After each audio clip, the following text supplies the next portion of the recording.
Felipe Luiz perdeu a paciência e deve fazer 4 mudanças no time titular do Flamengo. Salve nação rubro-negra, estamos chegando com todas as notícias do clube mais amado do Brasil. O Flamengo se reapresentou nesta quinta e com todos os jogadores à disposição, Felipe Luiz indica mudanças na equipe principal. Bastante criticado, Samuel Lino é a principal delas. Pedro deve continuar e Cebolinha também será outra novidade. Vocês concordam com essas mudanças? Chega, participe e deixe a sua opinião nos comentários. Vamos acompanhar tudo sobre o Flamengo agora. O Flamengo se reapresentou hoje no Ninho do Urubu com um papo sério. Duda Dal Ponte está lá no Ninho do Urubu. Tem informações pra gente. Que papo foi esse, Duda?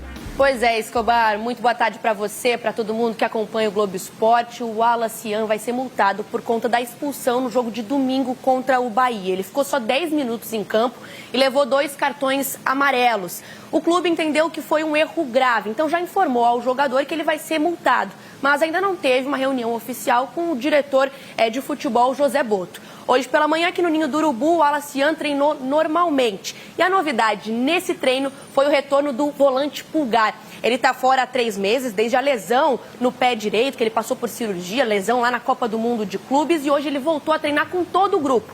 Pode ser que ele seja relacionado para o clássico de quarta contra o Botafogo. Mas como o gramado é sintético, isso pode pesar na decisão. E aí o Pulgar pode voltar só lá no dia 19 contra o Palmeiras, jogo pelo Brasileiro importantíssimo no Maracanã.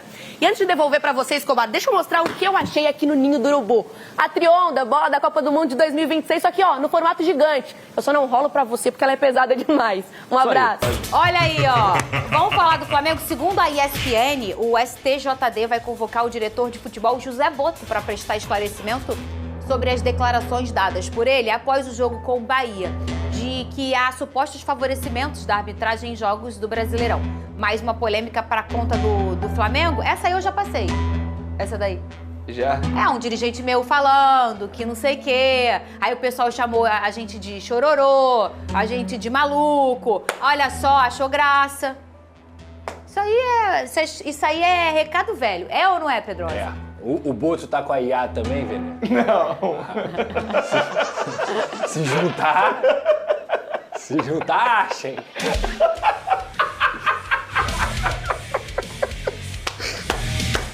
O José Boto, ele tá sendo apresentado ao futebol brasileiro.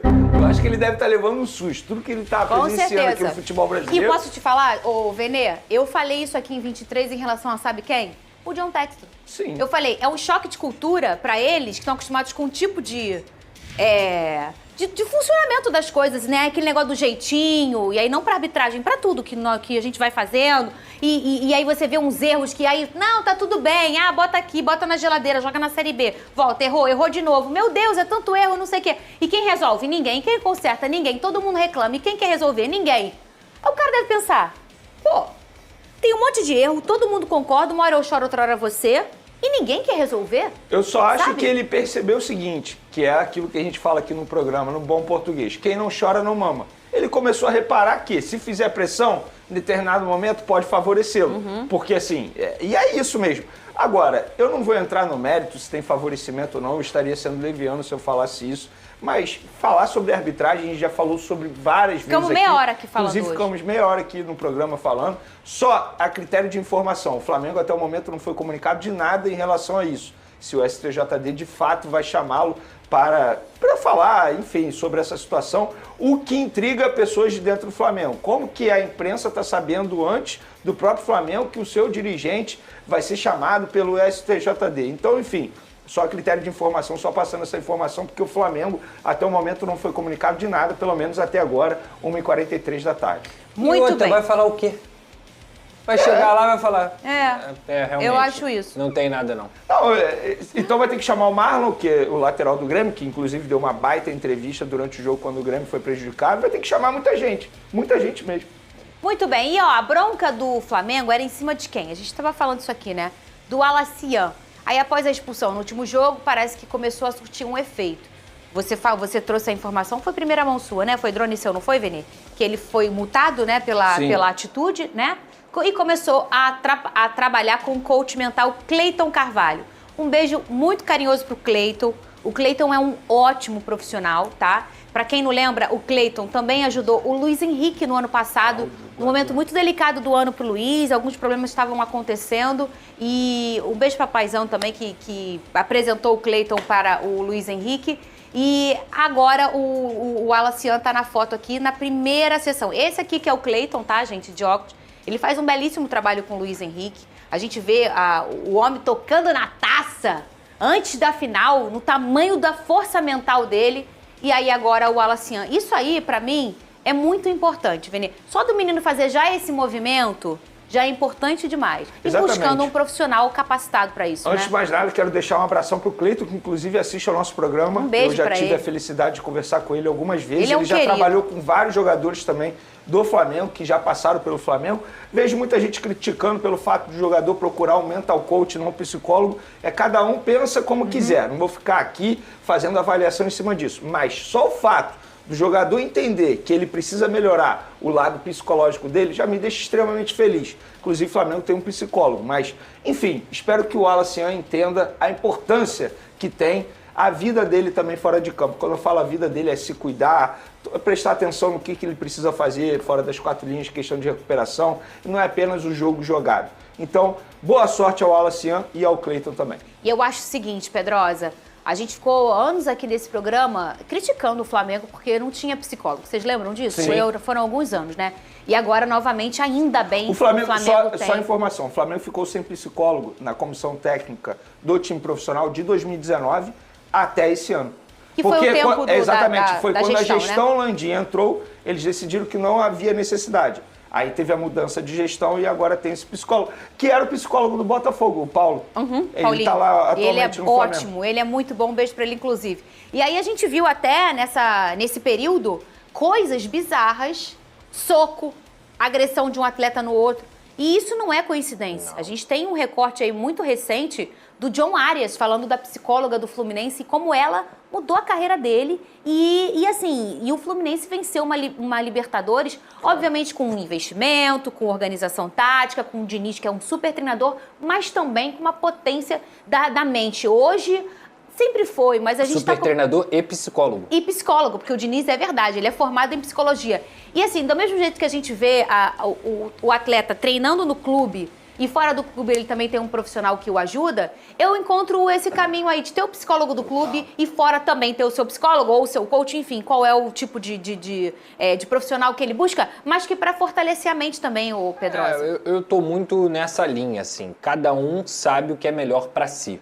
Logicamente, você ter um psicólogo ou um mental coach vai ajudar esses garotos, e no caso do Alacian, é um crescimento meteórico financeiro, de visibilidade, de exposição, de responsabilidade. E obviamente o moleque, eu sempre falo isso, é muito difícil para um moleque que ganhava 5, 10, 20 mil na base, de uma hora para outra ele começar a ganhar 100, 200. Porque é muito complicado você lidar não só com essa parte financeira, mas principalmente com a responsabilidade e a exposição. Eu acho que esse amadurecimento do Alacian, ele tem que ser acompanhado de perto por um profissional mesmo. Seja ele o mental coach ou seja o psicólogo. O trabalho de psicologia dentro do futebol, ele é essencial. Se o jogador não tem um trabalho mental, de confiança e que consiga dar suporte para ele poder desempenhar o que ele sabe tecnicamente, esquece. Existem vários jogadores que se afundam mentalmente e nunca mais conseguem jogar bola. Então, sem dúvida alguma, vai ser uma boa oportunidade para o Alacian amadurecer. Tem um exemplo de um jogador que se afundou e ainda bem que ele conseguiu voltar. É o Hugo Souza. Ele fala isso várias vezes, que é o Neneca, o goleiro atualmente no Corinthians. Ele fala que o sucesso o atrapalhou, que ele não soube lidar com o sucesso, que ele ganhou carrão na hora da renovação de contrato. Ele fala isso abertamente. Só que ele conseguiu trabalhar de uma maneira extremamente inteligente e está aí tendo sucesso, inclusive está na seleção brasileira hoje. Outro caso, que não chegou ao fundo do poço, mas ele fala que depois da terapia ele é um outro ser humano, uma outra pessoa, um outro profissional. Vene Casagrande. Georgian, também, mas o Georgian de Arrascaeta. Tem uma entrevista dele, eu não lembro para qual site foi um site internacional, que ele fala isso abertamente, ele fala a importância de você trabalhar o lado mental. Eu acho que não tem um programa que mais valoriza os psicólogos do que esse programa. A gente sempre fala isso pra vocês. E se você aí tá passando por um momento difícil, ou nem tá, mas você... Gente, a terapia não é coisa... isso é coisa de gente... Não! A terapia, ela é importantíssima importantíssima. O grande mal do século é a depressão, né? É uma doença silenciosa e às vezes os sintomas eles são tão comportamentais que a gente acha que é bobeira. Verdade, e não é, tá bom? Quando Olha eu tô só, muito tempo sem fazer terapia, a Luana fala, já foi fazer terapia? ela percebe. É sério. Olha não aqui. é sacanagem. Vamos lá. Quanto A tempo gente- você não vê a Scarlett? Ela fala assim. Eu falo, você tá certo. Agora a gente trocou tudo aqui, é tecnologia, tudo touch. Vocês viram que tem negócio de... Ontem fiz assim, né? É, mas agora é touch. Aí eu vou... agora é chamar o Vasco.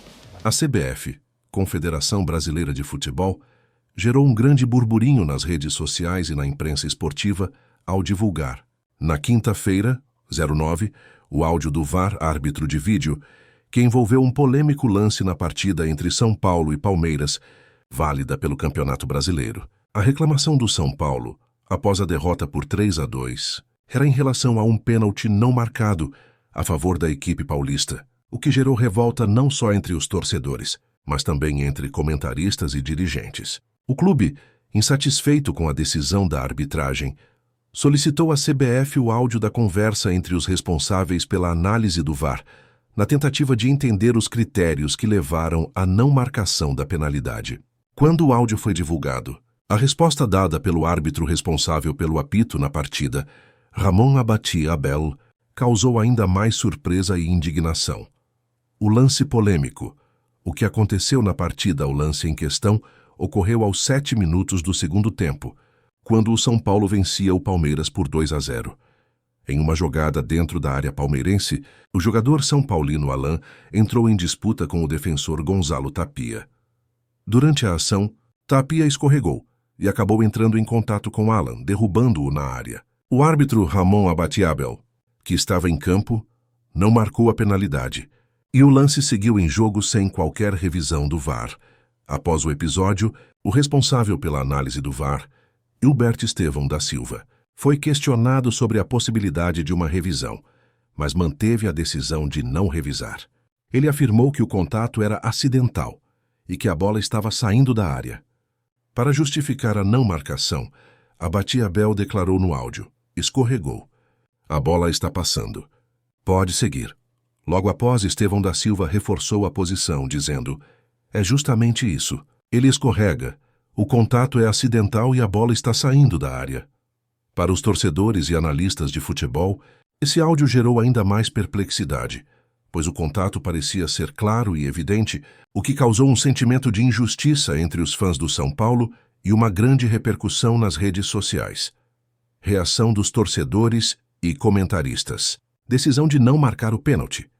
E o fato de o VAR não recomendar a revisão do lance geraram forte reação por parte de torcedores, jornalistas e comentaristas esportivos. A torcida do São Paulo ficou indignada com o que consideraram um erro grotesco da arbitragem, especialmente porque a jogada parecia ter todos os elementos para a marcação do pênalti, como o contato visível e a infração ocorrendo dentro da área.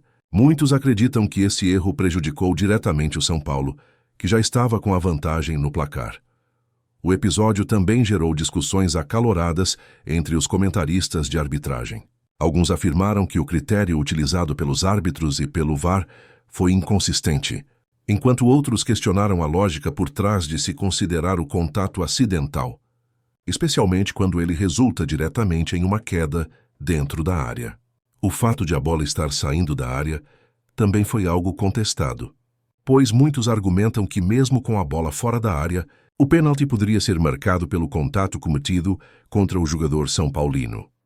Além deste lance, outros 2 episódios na partida também geraram controvérsia em relação à arbitragem. O primeiro ocorreu no primeiro tempo, quando o zagueiro do Palmeiras, Gustavo Gomes, pisou no pé do atacante do São Paulo, Gonzalo Tapia, em uma disputa de bola. Esse lance também passou sem qualquer revisão do VAR, o que gerou revolta na torcida paulista. O segundo, no início do segundo tempo, envolveu uma entrada dura de Andréas Pereira, do Flamengo, sobre Marcos Antônio, do Palmeiras. O árbitro, novamente, optou por aplicar apenas o cartão amarelo, sem considerar a gravidade da falta. O impacto do resultado no campeonato A, derrota do São Paulo no Morumbi, teve consequências significativas para a briga pelo título do Campeonato Brasileiro. Com a vitória por 3-2, o Palmeiras alcançou 50 pontos e igualou-se ao Flamengo na liderança da competição.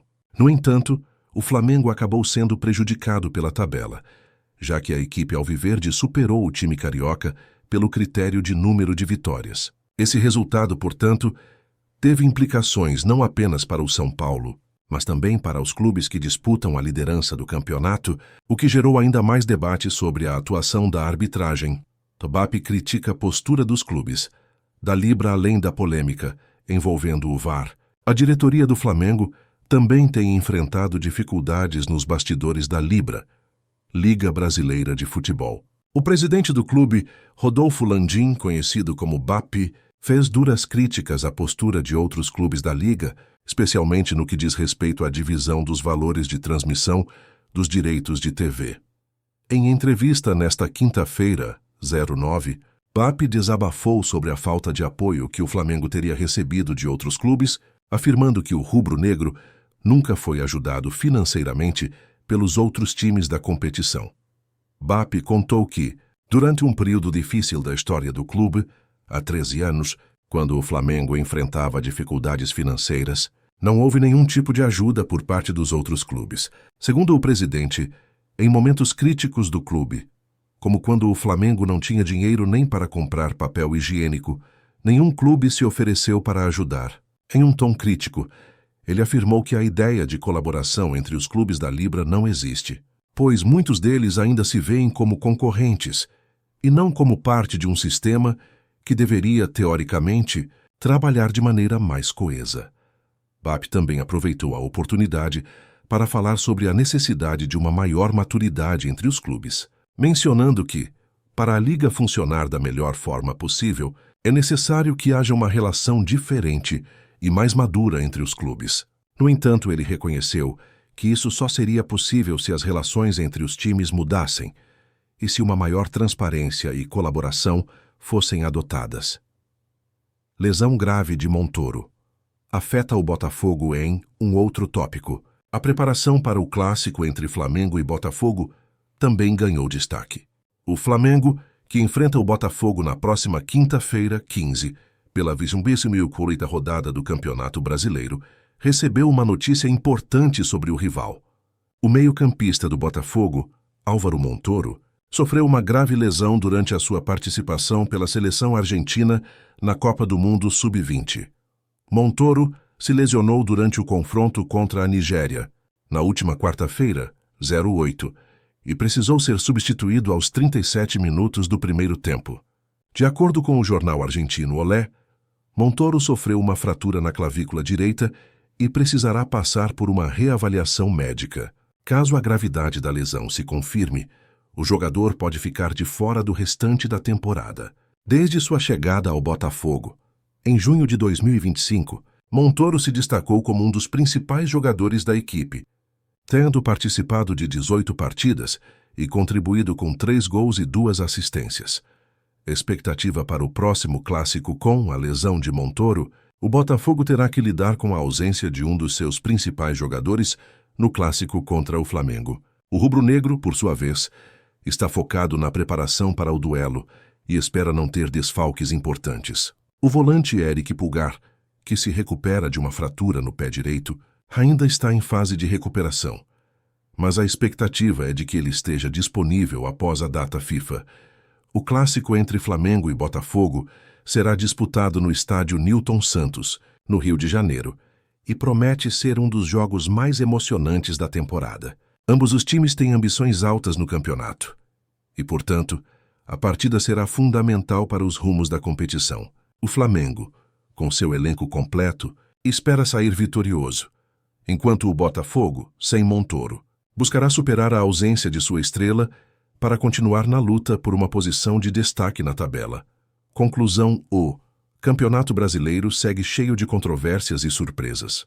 O episódio envolvendo a arbitragem na partida entre São Paulo e Palmeiras, juntamente com a batalha nos bastidores da Libra e a lesão de um dos principais jogadores do Botafogo, mostra que a competição vai muito além dos campos. O Flamengo, como sempre, está no centro dos debates tanto dentro quanto fora de campo e continuará a ser um protagonista nesta edição da competição. Já o São Paulo, por sua vez, vai buscar se reerguer após a derrota polêmica e tentar corrigir os rumos na sequência do campeonato. A temporada promete ainda mais emoções até o final.